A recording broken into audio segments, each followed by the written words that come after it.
धार की भोजशाला में प्रति मंगलवार होने वाले सत्याग्रह में आज भारी तादाद में श्रद्धालु पहुंचे। वहीं 3 फरवरी बसंत उत्सव की तैयारियों को उसकी रूपरेखा को लेकर जन जागरण किया गया। आपको बता दें कि धार की भोजशाला में प्रति मंगलवार सत्याग्रह किया जाता है, जिसके तहत आज भी सत्याग्रह के तहत हनुमान चालीसा का पाठ किया गया, सरस्वती वंदना की गई, हवन पूजन किया गया है।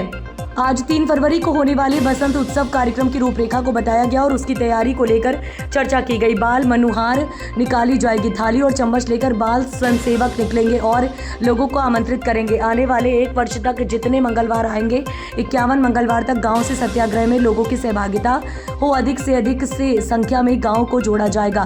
प्रत्येक गाँव तक प्रत्येक व्यक्ति के द्वारा इस भोजशाला महायज्ञ में आहुति दे, ऐसा संकल्प 1 साल तक के लिए निरंतर अभियान चलाया जाएगा, ऐसा संकल्प लिया जाए। ये जानकारी समिति के सुमित चौधरी, भोज उत्सव समिति के गृह मंत्री सुमित चौधरी के द्वारा एवं गोपाल शर्मा भोजशाला मुक्ति यज्ञ के संयोजक के द्वारा दी गई। क्या कहा बसंत उत्सव समिति के महामंत्री सुमित चौधरी ने? बसंत उत्सव है और आज मंगलवार है, तैयारी को अंतिम रूप दिया जा रहा है।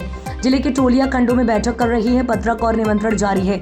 गांव-गांव बैठक की जा रही है, ज़्यादा से ज़्यादा संख्या में लोग आए, इसके लिए प्रयास जारी है। धार में भी घर घर जाकर संपर्क किया जा रहा है। बसंत उत्सव का 4 दिवसीय कार्यक्रम का आयोजन किया जाना है।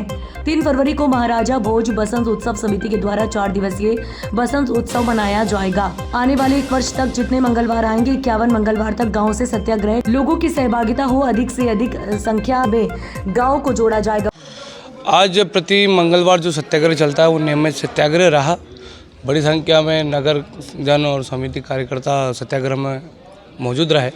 चूँकि बसंत उत्सव के पहले मंगलवार है, तो अपनी व्यवस्थाओं के लिए सभी कार्यकर्ता लगे हुए हैं और अंतिम तैयारियों का रूप देने के लिए तैयार है। किस तरह का कार्यक्रम? बसंत पंचमी को लेकर पूरे नगर भर में, जिले भर में तैयारियों का दौर जारी है और जिले की टोलियां जो है वो खंडों में बैठक कर रही हैं, पत्रक और निमंत्रण जा रहे हैं।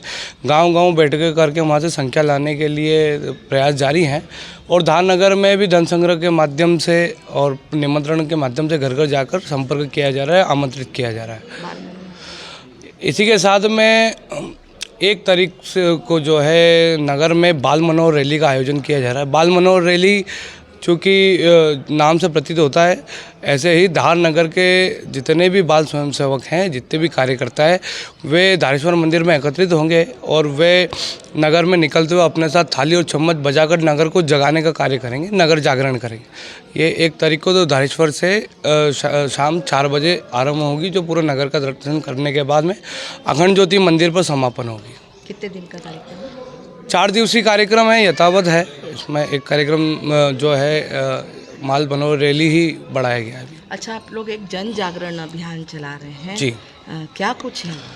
जन जागरण चूँकि अभी चलाया जा रहा है, जन जागरण को लेकर अभी जो प्रमुख बैठकें हमारी जिले स्तर पे, खंड स्तर पे, तहसील स्तर पे टोलियों का निर्माण हुए हैं, गांव-गांव संपर्क हुए हैं, प्रचार सामग्री वहां पर पहुंची है और आने वाले 1 वर्ष तक, जो आने वाले 1 वर्ष तक जितने मंगलवार आएंगे, 51 मंगलवार, उन मंगलवार सत्याग्रह में गांव-गांव से यहाँ पर सहभागिता हो, अधिक से अधिक संख्या में गाँवों को जोड़ा जाएगा और प्रत्येक गांव तक प्रत्येक व्यक्ति द्वारा इस भोजशाला महायज्ञ में आहुति दी, ऐसा हमारा संकल्प है और 1 साल तक ये निरंतर पूरा अभियान चलाया जाएगा। आज मंगलवार के दिन सत्याग्रह जो लगातार किया जाता है हनुमान चालीसा की जी, आज क्या कुछ उत्साह रहा क्योंकि बसंत पंचमी? जी बिल्कुल, चूँकि बसंत उत्सव के पहले का मंगलवार है तो सभी कार्यकर्ताओं में खासी उल्लास है और वे सभी अपने कार्य के प्रति सभी जिम्मेदारी से अपना काम कर रहे हैं और अपनी व्यवस्थाओं को देख रहे हैं। ठीक है, नाम? सुमित चौधरी, भोज उत्सव समिति, महामंत्री धार। 1952 में महाराजा भोज स्मृति बसंत समिति बना करके हमारे पूर्वजों ने सरस्वती जन्मोत्सव मनाने का संकल्प लिया था। उसी क्रम को आगे बढ़ाते यहाँ के समाज ने 51 में इस सत्याग्रह के माध्यम से समाज का जागरण करने का प्रारंभ किया था, जो 4 फरवरी 51 से प्रारंभ हुआ था और आज दिनांक तक अखंड चल रहा है। ये धीरे धार का हिंदू समाज ने इसे अपनी माँ का मंदिर मानना प्रारंभ किया है, क्योंकि अंदर जाके जब पूजा करता है, पाठ करता है, तो भक्ति जागरण, भक्ति जहाँ भक्ति होती है वहाँ शक्ति भी प्रकट होती है।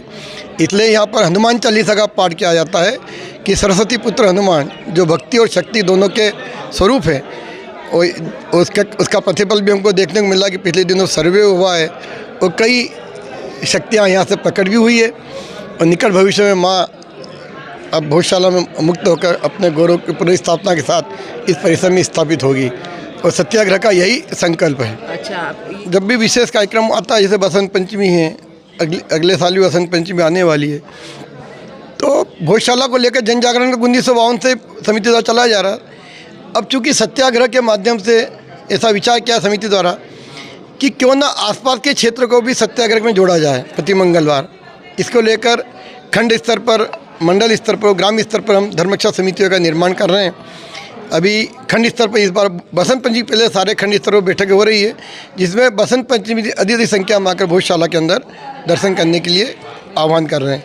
साथ ही प्रति मंगलवार अब ये संख्या बढ़े तो धार जिले के इस भोजशाला के आसपास के 10 किलो 15 किलोमीटर के एरिया के जितने भी गांव हैं, तो उन गाँवों को सीधे अब प्रति मंगलवार सत्याग्रह जोड़ने का ये अभियान है, जिसमें हम समाज के बीच में जा रहे हैं और आह्वान कर रहे हैं कि भैया माँ का मंदिर है तो वह भी अपने गौरव की पुनर्स्थापना हो।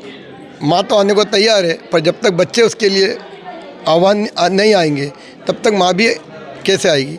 इसलिए उसको मंदिर माने, उस मंदिर के रूप में आकर अपनी माँ के मन की आराधना करेंगे तो माँ जल्दी आएगी। इस सब विषय को लेकर हम समाज के बीच जा रहे हैं कि समाज भोजशाला की ओर आए। आज कौन से खंड के लोग आए थे? आज तो धार के ही बस्तियों से लोग आए थे और सत्याग्रह किया हुआ, अभी पूर्ण हुआ है। क्या नाम बताइए? गोपाल शर्मा, संयोजक भोजशाला मुक्ति यज्ञ।